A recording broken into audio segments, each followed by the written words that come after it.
이스라엘 백성들은 포로에서 돌아왔지만 여전히 저주 가운데서 살고 있었습니다.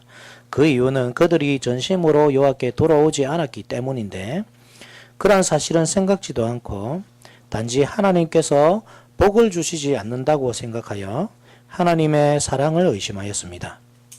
하나님께 바른 제사를 드리지 않았습니다. 온갖 더러운 제물을 그 백성들이 가져오는데도 그것을 감독하고 지도했어야 할 제사장들이 더러운 제물을 암묵적으로 인정함으로 인해서 하나님의 이름을 멸시하였습니다. 하나님은 그 모든 잘못 때문에 이스라엘 백성들을 저주하셨습니다. 완전한 자유를 주시지 않았고, 즉 여전히 이방 나라의 통치 아래에 있었고, 농사는 항상 흉작이었습니다. 열매가 익을만 하면 메뚜기 떼가 와서 먹어버렸고, 그나마 남은 열매는 익기도 전에 떨어졌습니다. 그런 불행한 일이 계속되자 그들은 혹시 다른 신들을 섬기면 어떨까? 다른 신들에게 진리가 있을까 생각하여 이방 신들에게로 갔습니다. 젊어서 취한 믿음의 아내를 버리고 우상 숭배하는 여자와 결혼하였습니다.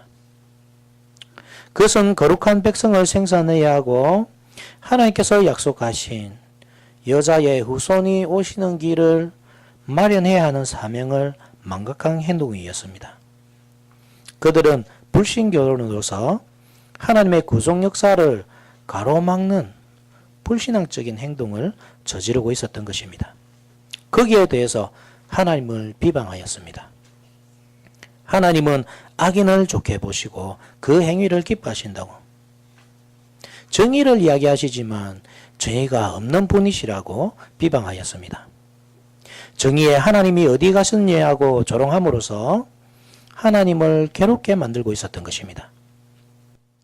그 모든 일들 때문에 하나님은 그 땅에 저주를 내리셨습니다. 모든 불행과 가난의 원인은 거기에 있었습니다. 즉 하나님을 진심으로 사랑하지 않았던 결과였습니다. 그러한 이스라엘 백성들에게 하나님은 회복할 수 있는 길, 그들이 당하고 있던 모든 불행으로부터 구원받을 수 있는 길을 가르쳐 주시는데, 그것이 바로 오늘 우리가 살펴볼 내용입니다. 하나님께로 돌이키라는 것입니다. 어떻게 하나님께 돌이킬 수 있습니까? 하나님께로 돌이키는 방식은 하나밖에 없습니다. 그것은 그들이 그동안 소홀히 여겼던 하나님의 율법, 그 규례를 지키는 것, 그것이 하나님께로 돌아가는 방법이었습니다. 따라서 말씀의 주제는 성도는 규례를 지킴으로써 하나님께 돌아가야 한다. 대지는 첫째, 모든 저주는 규례를 지키지 않은 결과였기 때문에, 둘째, 규례를 지킬 때 복을 받기 때문에, 이 두 가지로 말씀을 전하도록 하겠습니다. 하나님의 백성들은 규례를 지킴으로써 하나님께 돌아가야 했는데, 그들이 당한 저주는 하나님을 떠나 있었던 결과였고, 따라서 계속 규례를 지키지 않을 때, 그래서 하나님께로 돌아가지 않을 때 저주가 계속될 것이기 때문입니다. 7절을 먼저 보시면, 만군의 여호와가 이르노라, 너희 조상들의 날로부터 너희가 나의 규례를 떠나 지키라, 그리하면 나도 너희에게로 돌아가리라 하였더니 너희가 이르기를 우리가 어떻게 하여야 돌아가리까 하는도다.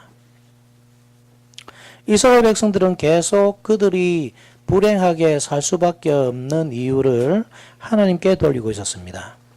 하나님께서 잘 다스리지 못하셨기 때문에, 혹은 언약에 충실하지 못했기 때문에 그 모든 불행이 닥친 것이라 생각했고 하나님을 원망하였습니다. 그에 대해 답을 주시면서 다섯 번째 소송을 시작하시는데, 그것은 이스라엘 백성들이야말로 하나님께서 주신 규례 때문에 언약을 위태롭게 하고 있다고 말씀하시는 것입니다. 규례, 즉 말씀을 지키는 것은 하나님의 백성으로서 붙잡아야 할 가장 중요한 겁니다. 순종이 없이 하나님의 백성이라 할 수 없고, 하나님의 은혜를 기대할 수도 없습니다. 그런데 이스라엘 백성들 그들의 조상 대대로 불순종의 결과로서 포로 생활을 하였고 성전이 무너지고 나라가 그 모든 굴욕을 겪어서도 깨닫지 못하여 불순종하고 있었던 것입니다. 그 모든 징계를 겪어서도 교훈을 얻지 못한 것이죠. 그들이 당하고 있는 모든 고통들은 너무나 당연한 것입니다. 하나님은 언약에 충실한 백성들에게는 복을 주시는 분이시지만 언약에 불충한 백성들을 저주하시는 공의의 하나님이십니다. 그러면 그들이 당하는 고통은 너무나 당연한 것입니다. 그것은 언약에 불충한 결과입니다. 그렇기 때문에 하나님은 다른 것이 아니라 야 조금 더 노력해봐. 조금 더 열심히 일을 해봐. 그것이 아니라 하나님께 돌아오라고. 그래야 회복이 있다고 말씀하시는 것입니다. 하나님은 늘 그 자리에 계십니다. 불변하시는 분이십니다. 사람은 쉽게 변합니다. 어제 좋았다가도 오늘은 나쁠 수도 있습니다. 그러나 하나님은 변치 않는 분이십니다. 하나님을 떠난 것은 그들 자신이지 하나님께서 변하셨던 것이 아닙니다. 말씀을 듣고 그렇게 살기를 다짐하고 언약에 신실하게 살아간다면 옛적 그들의 조상들이 누리던 모든 복과 영광이 다시금 회복될 것입니다. 하나님의 마음을 돌이키기 위해서 어떤 큰 일을 하라는 것이 아닙니다. 충성의 의무로서 전 재산을 바치라고 말씀하지 않습니다. 그냥 돌아오라는 것입니다. 하나님은 예전부터 그 자리에 계셨으니까 그냥 돌아오기만 하면 하나님을 만날 수 있다는 것이죠. 그에 대한 이스라엘의 답변이 무엇입니까? 우리가 어떻게 하여야 돌아가리까? 도대체 어떻게 하라는 말입니까? 하나님께 너무 돌아가고 싶은데 그 방법을 잘 모르겠다는 말이 아닙니다. 하나님께서 이미 말씀하셨고 그들도 알고 있습니다. 즉 규례를 지키는 일입니다. 하나님의 말씀에 순종하라는 것입니다. 그것을 너무나 잘 알고 있지만 스스로 생각하기에 그들은 부족함이 없었던 것입니다. 너무나 잘하고 있었던 것입니다. 열심히 안식일을 지켰고 제사를 드렸습니다. 물론 그 제사는 더러운 제물로 드리는 제사였고 하나님의 이름을 모욕하는 결과로 이어졌지만 어쨌든 제사를 드렸습니다. 하나님께서 하라고 하셨으니까 다 했습니다. 사실 그들이 그렇게 불순종의 삶을 사는 것은 하나님을 알기는 알았지만 잘 알지 못한 결과였습니다. 어려서부터 믿음의 집안에서 태어나 자랐습니다. 어머니의 뱃속에서부터 성전에 출입을 하였고 제사에 참여하였습니다. 율법에 대해서는 귀에 못이 박히도록 배우고 익혔습니다. 그런데 정작 하나님이 어떤 분이신지에 대해서는 아는 게 없었습니다. 율법이 무엇입니까? 그것은 최소한의 기준입니다.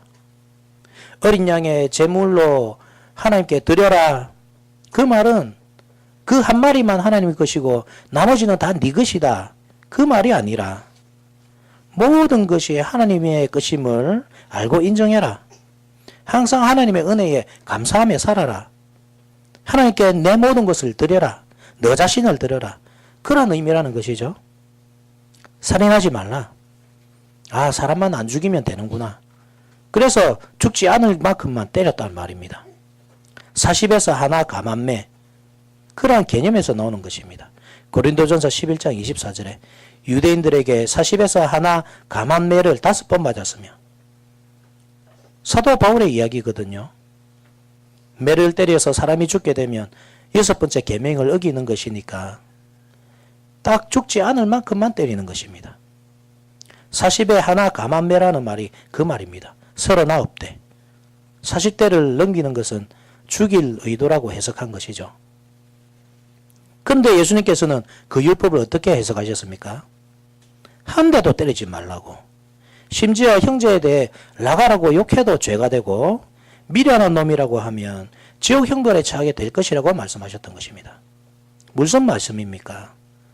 살인하지 말라는 이 말씀은 최소한 지켜야 그것만 하면 된다는 말이 아니고 사람에게 해를 줄 수 있는 육신적으로든 정신적으로든 해를 가할 수 있는 모든 행동을 금하는 것이 6번째 계명이란 말입니다. 제사를 드립니다.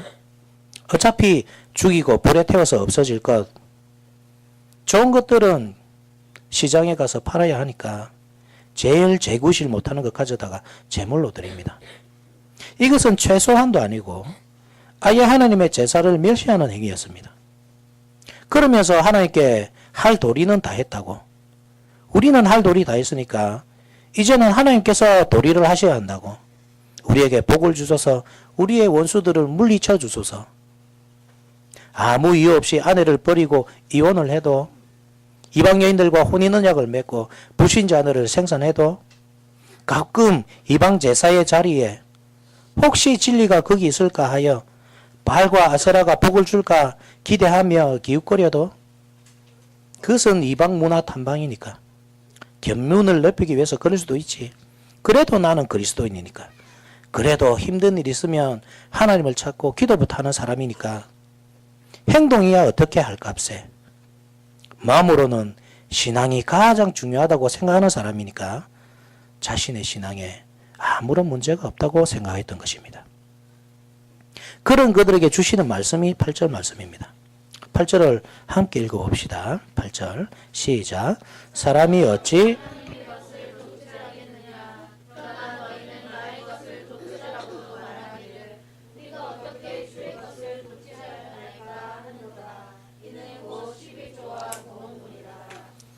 그들은 하나님의 것을 도둑질하였습니다. 하나님께 돌아오라는 말씀에 도대체 어떻게 더 하라는 말입니까? 이 정도 하면 되지 않습니까? 왜 그렇게 많이 요구하십니까?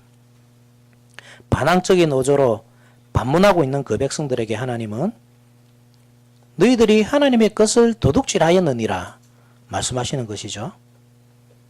여기서 하나님의 것이 무엇입니까? 11조와 봉헌물입니다. 뭔가 연결이 잘 안 되는 것 같습니다. 앞에서는 하나님께 돌아오라. 하나님께 돌아오는 방식은 말씀을 따르는 것이다. 우리가 어떻게 하여야 돌아가겠습니까? 그에 대한 답이 왜 하나님 것을 도둑질하였느냐. 11조와 봉헌물은 하나님 것인데 왜 하나님께 드리지 않았느냐 하는 말입니다. 어떻게 하나님께 돌아가라는 말입니까? 보통 예상할 수 있는 대답이 10계명을 잘 지켜라.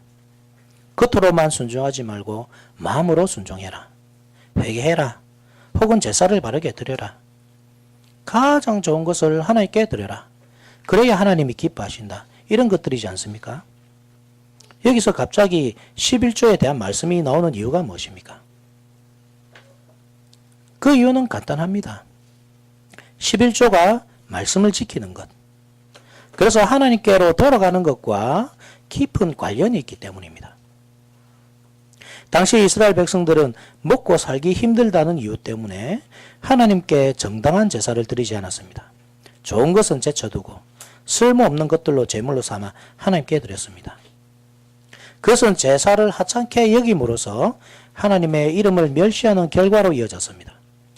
거기에 더해서 11조를 하지 않았습니다. 먹고 살기 힘들다는 이유 때문에.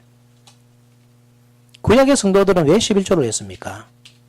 11조의 용도가 무엇입니까? 첫째로 레위인들의 생활비였습니다. 이것이 핵심인데 민수기 18장 24절에 이스라엘 자손이 여호와께 거제로 드리는 11조를 레위인에게 기업으로 줬으므로 내가 그들에 대하여 말하기를 이스라엘 자손 중에 기업이 없을 것이라 하였노라. 즉 이스라엘 백성들이 가나안 땅을 정복하여 분배할 때 레위인들에게만큼은 땅을 분배하지 않았습니다. 물론 거할 성읍은 분배해 주었습니다.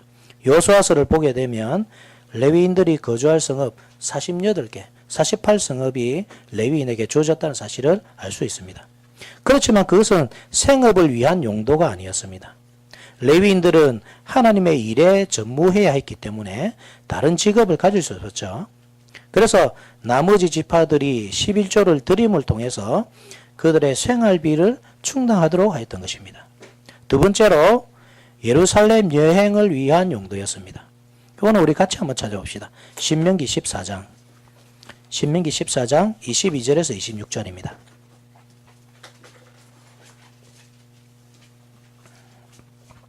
신명기 14장 22절에서 26절.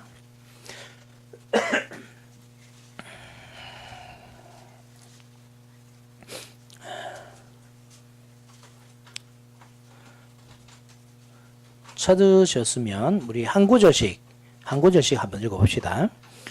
너는 마땅히 매년 토지 소산의 11조를 드릴 것이며 내 하나님 여호와 곧 여호와께서 그 이름을 두시려고 택하신 곳에서 내 곡식과 포도주와 기름을 11조를 먹으며 또 내 소와 양의 처음 난 것을 먹고 내 하나님 여호와 경외하기를 항상 배울 것이니라. 그러나 내 하나님 여호와께서 자기의 이름을 두시려고 택하신 곳이 내게서 너무 멀고 행로가 어려워서 내 하나님 여호와께서 그 풍부히 주신 것을 가지고 갈 수 없거든. 그것을 돈으로 바꾸어 그 돈을 쌓아가지고 내 하나님 여호와께서 택하신 곳으로 가서 다 같이 내 마음에 원하는 모든 것을 그 돈으로 사되 소나 양이나 포도주나 독주 등 내 마음에 원하는 모든 것을 구하고 거기 내 하나님 여호와 앞에서 너의 내 근속이 함께 먹고 즐거워할 것이며. 즉 이스라엘 백성들은 매년 3번씩은 하나님께 보이도록 해야 했습니다. 무교절, 맥주절, 수장절. 이 세 절기는 항상 예루살렘 성전, 하나님 앞에서 지키도록 해야 했던 것입니다. 이것이 예루살렘에 사는 사람들에게는 문제가 되지 않았습니다. 그러나 예루살렘에서 멀리 떨어져 사는 사람들에게는 만만치 않은 비용이 드는 문제였습니다. 그것을 위해 11조를 비축해 두었던 것입니다. 즉 그것은 일종의 교육비였습니다. 하나님 앞에 가서 하나님을 경외하는 법을 배우고 익히도록 하고 있기 때문입니다. 세 번째로 11조의 목적은 가난한 사람들을 구제하기 위한 목적이었습니다. 신명기 14장 28절과 29절인데 그대로 펴져 있죠. 이것도 우리 같이 한번 읽어봅시다. 신명기 14장 28절과 29절 시작. 매 3년 끝에 그의 소산의 10분의 1을 다 내어 내 성읍에 저축하여 너희 중에 분깃이나 기업이 없는 레위인과 내 성중에 거류하는 객과 및 과와 과부들이 와서 먹고 배부르게 하라. 그리하면 내 하나님 여호와께서 내 손으로 하는 범사에 내게 복을 주시리라. 구제의 목적으로 11조를 하게 하죠. 3년에 한 번 하도록 되어 있고 그렇게 하는 것은 모두 가난한 사람들을 위해서 사용되었습니다. 이렇듯 11조는 세 가지 목적으로 행해졌습니다. 한 번 한 것으로 세 가지 용도로 사용하는 것이 아니라 11조를 세 번 해야 했습니다. 즉 엄밀히 말해서 10의 3조였던 것입니다. 이스라엘 백성들이 이것을 하지 않았다는 말이 무엇입니까? 1차적으로 하나님을 불신했다는 말입니다. 원래 11조를 하게 될 때 삶이 힘들게 되는 것이 아닙니다. 하나님께서 복을 주셔서 그들이 하나님께 드린 것 이상으로 얻을 수 있게 하셨습니다. 그런데 하지 않는다는 말이죠. 하나님께서 은혜 주실 것을 믿지 못하는 것입니다. 당장 먹고 살 것도 없는데 어떻게 11조를 하느냐? 내가 먼저 먹어야지. 내가 먼저 배불러야 신앙생활도 있고 가난한 자들도 도울 것이 아니냐. 불신하는 마음으로 11조를 하지 않았습니다. 또 한 가지는 하나님의 은혜를 사모하지 않았다는 것인데 그들이 11조를 하지 않음으로 인해서 예루살렘을 정기적으로 방문하지 못한 탓에 신앙교육이 제대로 이루어지지 않았습니다. 못해도 1년에 3번은 성전을 방문하여 하나님의 영광을 직접 눈으로 목격하고 하나님을 두려워하는 법을 배워야 하는데 그렇지 않았다는 말은 결국 하나님을 두려워하지 않게 되었다는 말입니다. 그것은 그들의 신앙과 직결되었습니다. 11조는 레위인들을 위한 것이었습니다. 그들이 성전 돌보는 일에 전무할 수 있도록 11조를 통해 먹여야 했습니다. 그런데 그것을 하지 않음으로써 레위인들이 먹고 살 방법이 없어졌습니다. 결국 성전을 버려두고 자기 생업을 위해서 달아나도록 만들었던 것입니다. 느헤미야 13장 10절에서 12절 말씀인데 이것도 같이 한번 찾아봅시다. 느헤미야 13장 10절에서 12절.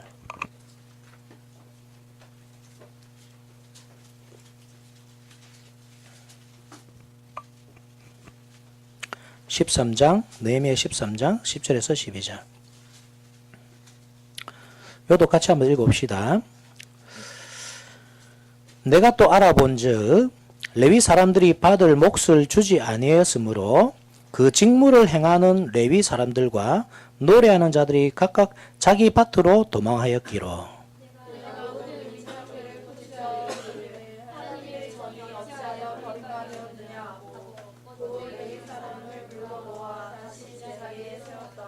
다같이 이에 온 유다가 곡식과 새 포도주와 기름의 11조를 가져다가 곳간에 드림으로. 느헤미야 10장 39절에도 곧 이스라엘 자손과 레위 자손이 거제로 드린 곡식과 새 포도주와 기름을 가져다가 성소에 그릇들을 두고 골방 곧 섬기는 제사장들과 문지기들과 노래하는 자들이 있는 골방에 둘 것이라. 그리하여 우리가 우리 하나님의 전을 버려두지 아니하리라. 레위인들이 각자 생업을 찾아 떠나버렸기 때문에 하나님의 전이 버려졌던 것입니다. 제사가 원활하게 진행되지 못했고 백성들을 가르칠 인력이 부족하게 되어서 무지함 가운데 놓이게 되었던 것입니다. 한번 보십시오. 11조를 하지 않은 결과 그들의 신앙생활에 큰 변화가 일어났습니다. 그것은 퇴보였습니다. 그들 가운데 구제가 시행되지 않아서 가난한 자들이 사회 문제가 되었습니다. 신앙교육이 이루어지지 않았기 때문에 하나님의 백성들이 하나님을 경외하는 법을 배우지 못했습니다. 레위인들이 성전을 버려두고 달아남으로 인해서 성전이 황폐하게 되었습니다. 바른 제사가 드려지지 못하는 결과로 이어졌고 무엇보다도 말씀을 배울 기회를 상실하게 되었습니다. 그래서 하나님에 대해 알 수 있는 기회를 잃어버렸습니다. 어떻게 하나님께로 돌아가야 합니까? 반문할 수밖에 없는 지경에 이르게 된 것입니다. 그러면서도 그들의 신앙에는 전혀 문제가 없다고 생각했습니다. 신앙교육을 하지 않아도 문제가 없고 성전이 황폐화되어도, 그래서 하나님이 성전을 버리고 떠나신다고 해도 내 삶과 아무런 관련이 없고, 가난한 자들이야 하나님께서 돌보셔야지, 자신들의 책임이 아니라고 발뺌하기에 여념이 없었던 것입니다. 형제에 대해 무관심하면서, 공동체에 대해서 아무런 관심이 없으면서 자신은 그 공동체에 속해 있는 하나님의 백성이요 그리스도의 지체 한 몸이라고 생각하고 있었던 것입니다. 그것은 그들의 착각이었고, 하나님은 착각하고 있던 그들에게 내게로 돌아오라고, 규례를 지킴으로써 하나님께 드리는 11조를 드림으로써 돌아오라고 말씀하시는 것입니다. 그들이 저주를 받은 원인은 그것이었습니다. 11조를 드리지 않아서 하나님의 성전이 황폐하게 된 것이었습니다. 오늘 본문의 9절, 너희 곧 온 나라가 나의 것을 도둑질하였으므로 너희가 저주를 받았느니라. 결국 하나님께로 돌아오는 방법, 성전을 정상적으로 되돌리고 하나님의 의로운 통치를 받는 방법은 11조를 드림으로써 시작하는 것입니다. 11조를 드림으로써 레위인들이 자기에게 맡겨진 사명, 제사를 드리고 성전을 돌보고 그 백성들을 신앙으로 지도하는 일을 성실하게 수행하는 것이고, 가난한 자들을 돌봐주어서 고아와 과부와 나그네의 억울한 호소를 돌아보는 것이었고, 올바른 신앙 교육을 통해 하나님 경외하기를 배우는 것이었습니다. 그렇게 하지 않을 때 저주는 그대로 머물러 있을 것입니다. 그들에게 주어진 고통은 결코 사라지지 않을 것입니다. 이 말씀이 불편할 수도 있지만 우리는 깊이 새겨들어야 합니다. 11조는 구약시대의 산물이기 때문에 지금 이 시대에는 없어졌다고 주장하는 분들도 있습니다. 물론 구약시대의 개념에 11조는 더 이상 존재하지 않습니다. 1년에 3번 성전을 방문하는 일, 더 이상 하지 않습니다. 가난한 자를 위해서 구제 헌금을 따로 하지만 11조를 통해서 하지 않습니다. 무엇보다도 이 시대에는 성전을 돌보도록 부름받은 레위인들이 존재하지 않습니다. 그들을 위해서 해야 할 11조를 해야 할 이유가 없어졌습니다. 그런 의미에서 11조의 개념이 사라졌다는 말입니다. 그러나 이 말을 악용해서는 안 되는 것이 구약시대의 11조 개념이 사라졌다는 말이 신약시대에는 헌금을 하지 않아도 된다는 말이 아니기 때문입니다. 헌금 제도는 사라지지 않았습니다. 오히려 그 의미가 더 명확해졌기 때문에 더욱 적극적으로 해야 합니다. 고린도전서 9장 9절에서 11절을 보시면 이것도 같이 한번 찾아봅시다. 고린도전서 9장 9절에서 11절.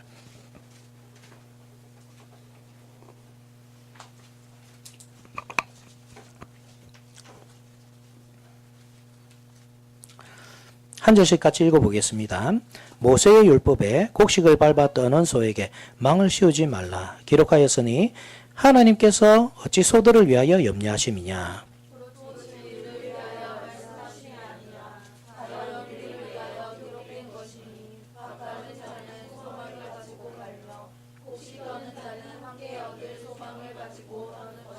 다 같이 우리가 너희에게 신령한 것을 뿌렸은즉 너희의 육적인 것을 거두기로 과하다 하겠느냐. 이 말씀은 말씀과 기도에 전무하도록 부름받은 말씀 사역자들에게 먹을 것을 공급하라는 말입니다.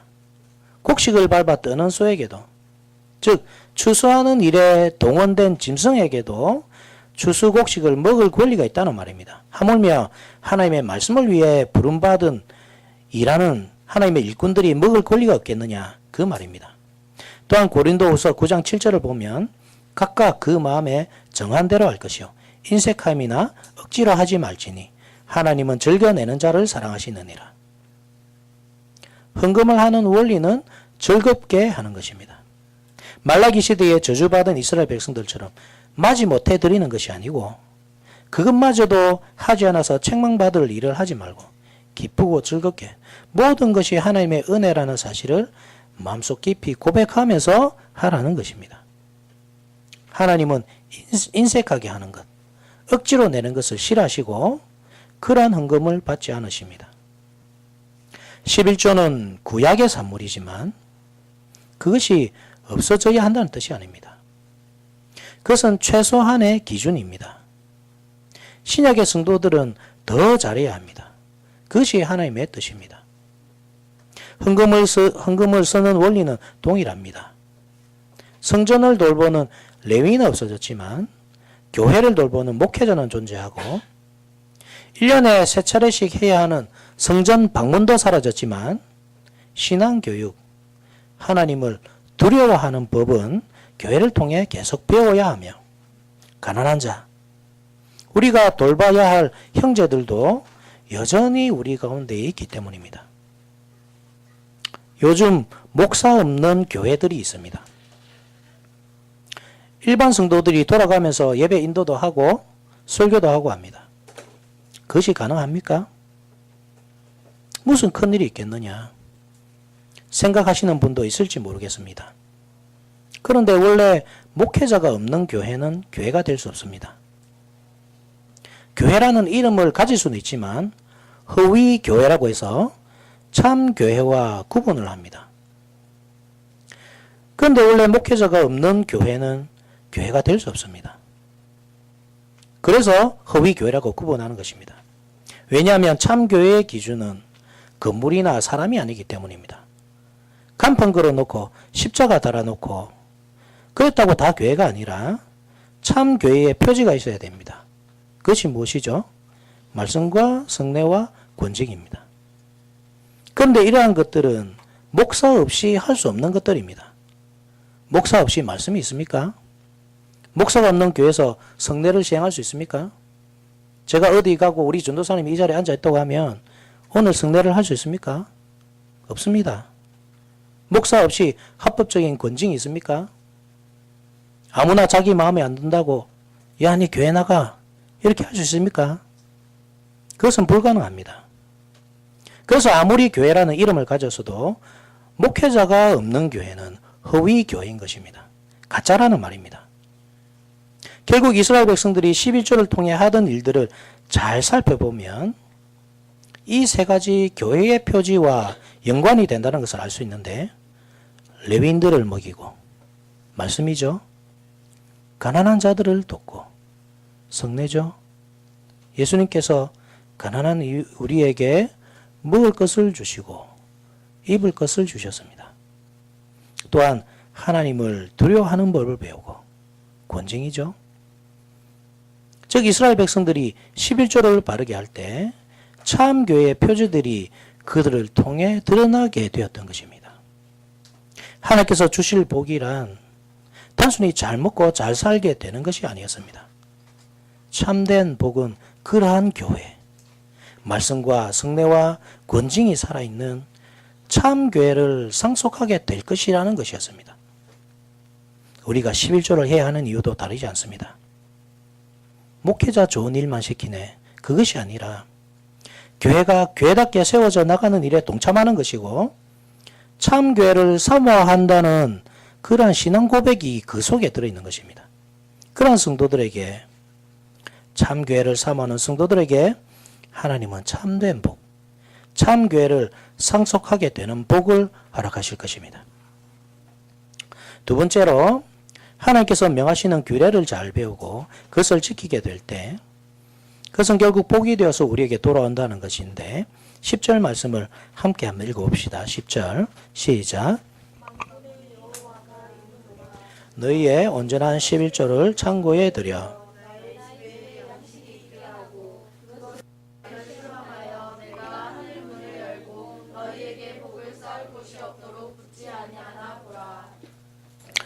원래 사람은 하나님을 시험할 수 없습니다.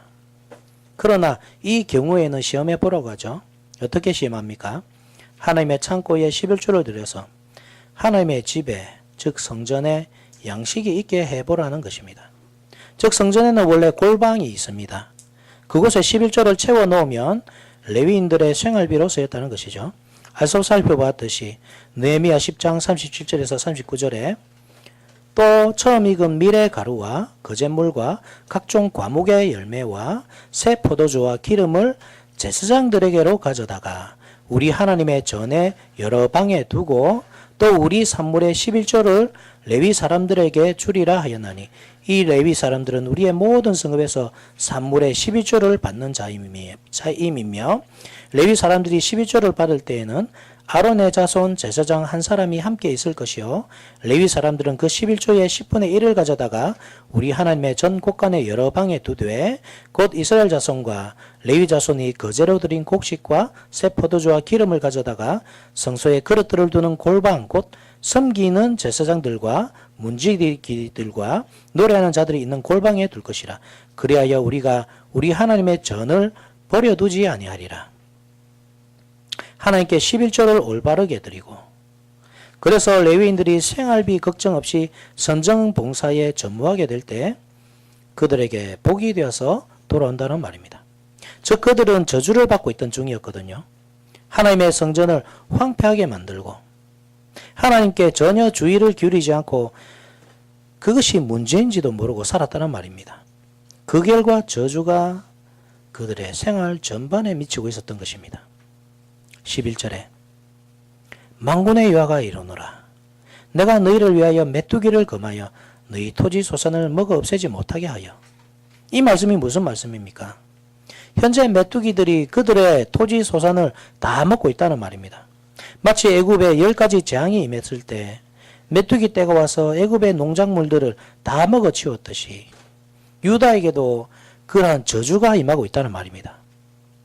하나님의 말씀에 귀를 막아서 저주를 받았던 바로와 같이 유대인들은 하나님의 말씀을 듣지 않음으로 인해서 징계를 당하고 있었던 것입니다.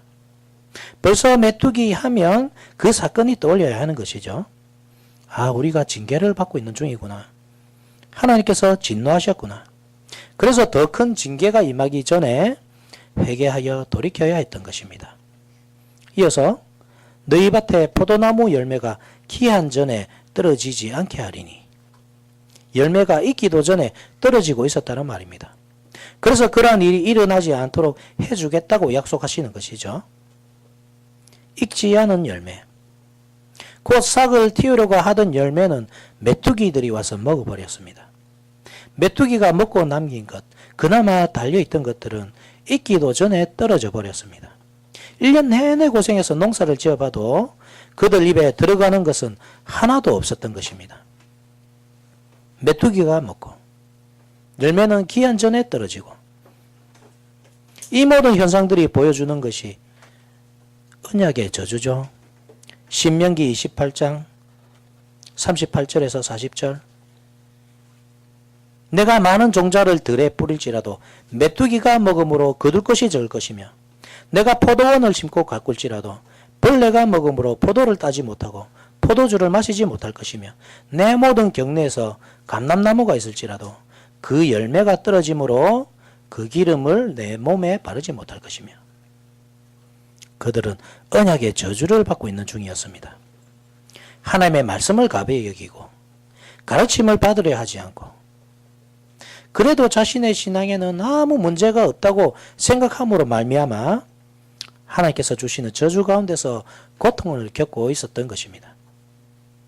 그것이 회복되는 방식은 다시 11조를 드리는 것입니다. 먹고 살기 힘들다고 끊었던 11조로 하나님의 창고를 채우는 것이었습니다.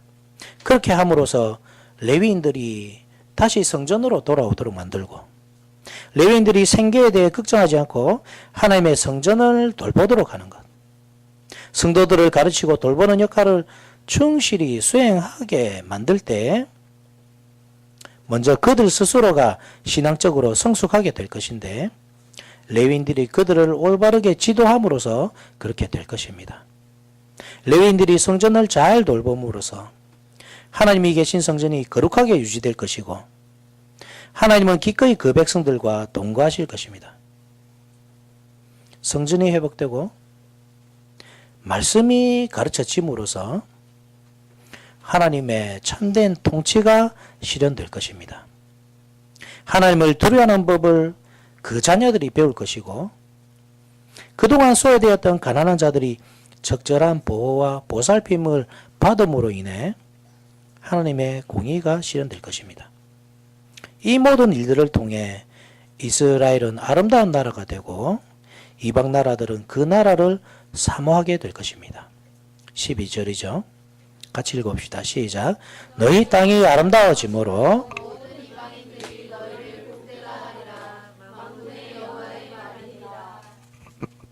이 모든 것이 하나님의 통치가 이루어짐으로써 완성되는 것입니다.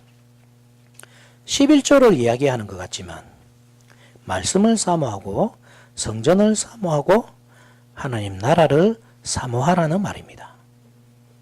어떻게 하나님에 대해 배우고 하나님을 섬길 것이냐, 어떻게 말씀으로 통치하시는 하나님의 통치를 받을 것이냐, 어떻게 공의로운 하나님 나라를 이 땅에서 이루어 갈 것이냐, 그 모든 문제가 11조에서부터 기인되었기 때문에 11조에 대해 말씀하시지만 11조가 아니라 10의 3조를 한다고 해도 그 속에 말씀에 대한 관심이 없고 하나님을 두려워할 줄 모르고 형제들의 삶에 대해 무관심하다면 아무 의미가 없는 일이라는 말입니다. 우리가 하나님을 두려워하여 죄를 멀리하고 말씀의 통치를 받는 것, 우리의 이웃에게 관심을 가지는 것, 헌신적으로 참되고 바른 교회를 세워가는 것은 우리만의 문제가 아닙니다. 그것이 결국 성교와도 직결되는 것인데, 이방인들은 항상 이 교회를 지켜보고 있기 때문입니다. 하나님의 통치가 바르게 이루어지는 교회라고 할 때, 그래서 천상의 아름다움이 이 교회를 통해 드러난다고 할 때 이방인들도 보고 알게 될 것이란 말입니다. 화려한 건물을 짓고 십자가를 커다랗게 세우고 위락시설을 잘 갖춰 놓는다고 해서 세상 사람들이 좋아하고 우리 교회로 들어오는 것이 아니라, 교회가 교회다울 때 하나님을 두려워할 줄 알고, 권징이죠. 말씀에 즉각 반응하며, 말씀이죠. 이웃을 사랑할 때 성례. 그들도 교회를 삼하게 될 것이고 복음 앞에 무릎을 꿇게 될 것이라는 말입니다. 우리는 이러한 사실을 잘 기억해야 합니다. 적당히 신앙생활을 하고 있으면서 나는 내 의무를 다 하고 있다고 생각해서는 안 됩니다. 선을 넘지 않을 만큼만 하고 있으면서 그 나머지는 세상 사람들과 똑같이 하고 있으면서 그래도 그리스도인이니까 하나님의 백성이니까 하나님께서 좋아하실 것이라고 하나님께서 기뻐하실 것이라는 생각은 자신만의 착각입니다. 종교적인 만족감은 있겠죠. 그래도 교회에 출석은 했으니까 적당하게 헌금도 했으니까 안심이 되겠죠.